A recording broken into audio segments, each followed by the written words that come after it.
Bonjour François, bonjour tout le monde. Alors ce matin, un constat, nous sommes bien peu de choses. Et oui les amis, d'habitude dans le monde, nous faisons comme si nous étions les maîtres des lieux et reconnaissons que c'est bien agréable. Nous nous baladons fièrement en territoire conquis, en confiance, comme le petit patron de l'usine au milieu de ses ouvriers. Nous faisons comme si le monde était un truc construit pour nous, qui était à nous et qu'on pouvait en faire ce qu'on voulait. C'est vrai que nous sommes hyper forts. En quelques siècles, nous avons soumis tout le monde, les dauphins, les baleines, les requins, les lions, les pumas, les éléphants, les loups. Si on a envie, nous pouvons tuer tous ces trucs juste pour le fun, pour en faire des tapis, des descentes de lit, ou bien on peut les épargner parce qu'on est sympa, ou bien on peut les mettre dans des eaux pour leur jeter des vieux bouts de pain en rigolant. Et t'as vu le gorille qui se gratte le cul? Les plus forts, les plus badass, c'est nous, on n'a rien à craindre, on est bien installés. Quand il pleut, on ferme la fenêtre et on s'en fout de la pluie. Quand il gèle, on allume le chauffage et on s'en fout du froid. Quand il fait un peu chaud, on conditionne l'air et on s'en fout du chaud. On a l'eau courante, l'électricité, le wifi, les forêts ne sont plus impénétrables, les océans ne sont plus insondables, les sommets ne sont plus infranchissables, on assèche les lacs, on détourne les fleuves, les montagnes, ça va faire du ski, les îles du bout du monde sont des clubs de vacances, on fait tout ce qu'on veut, comme on veut, nous pouvons bouffer tout le monde et tout le temps, des vaches, des cochons, des poissons, des coquillages, des oiseaux, on peut tous les bouffer, morts ou vifs, crus ou cuits, et des fraises en hiver, et des kiwis à la Noël, et des kakis pour le samedi, des ananas pour la Saint-Nicolas, des avocats, du cacao, du chocolat par kilo, et du lundi au vendredi, des litchis dans le pique-nique du petit. Franchement, on est vraiment les maîtres du monde, le sommet de la pyramide, on a gagné la loi du plus fort, on a construit des avions, des bagnoles, des fusées, on invente des religions, des systèmes politiques, des systèmes économiques, reconnaissant qu'on ne se prend carrément pas pour de la merde. Et puis soudain, il est là, le voilà, messieurs, dames, son excellence, Covid-19. Covid-19, une petite chose sans cerveau, un truc probablement illettré,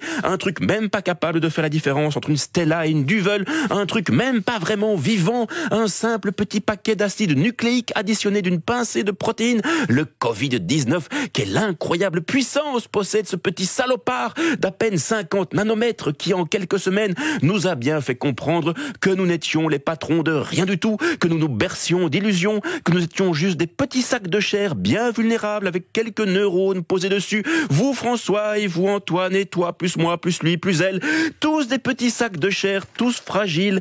Le Covid-19, ce petit machin qui n'a ni main, ni pied, ni nez, ni aucune relation au placé, qui pourtant a réussi à faire baisser la pollution, à déstabiliser notre économie, à accélérer la formation d'un gouvernement fédéral en Belgique. Le Covid-19, une belle petite ordure aveuglément démocrate, capable de s'installer avec le même plaisir dans un organisme de riches ou de pauvres, de gauche ou de droite. L'évasion fiscale ne sert à rien pour lui échapper, ni une carte platinium, ni un exil dans un chalet à Megève, ni un peloton de gendarmerie. Le Covid-19, il se fiche des frontières, il fait comme s'il n'existait pas, il est indifférent aux législations, aux visas, aux douanes, il ne donne aucune suite aux convocations de l'office étranger, il ne tient compte d'aucune circulaire, d'aucun mot d'ordre, d'aucun discours, d'aucune menace. Faites feu sur un Covid-19, il ne sentira rien.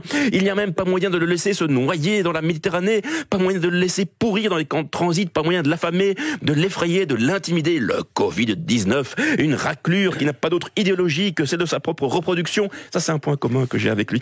Mais le plus fort, c'est qu'il est même capable de faire changer d'avis les plus résolus de nos politiques, pas plus tard qu'avant-hier. David Clarinval, ministre fédéral et maire du budget, a tenu sur cette antenne des propos gauchistes. La santé doit primer sur l'économie. La santé doit primer sur l'économie. Prenez note de cette phrase aujourd'hui. Elle servira lorsqu'il s'agira de parler de pénibilité, de congés, de supplémentaires, de sécurité sociale, de financement des hôpitaux, de remboursement des frais médicaux et de tous ces trucs qui n'étaient pas trop prévus au programme. Bon, à la semaine prochaine.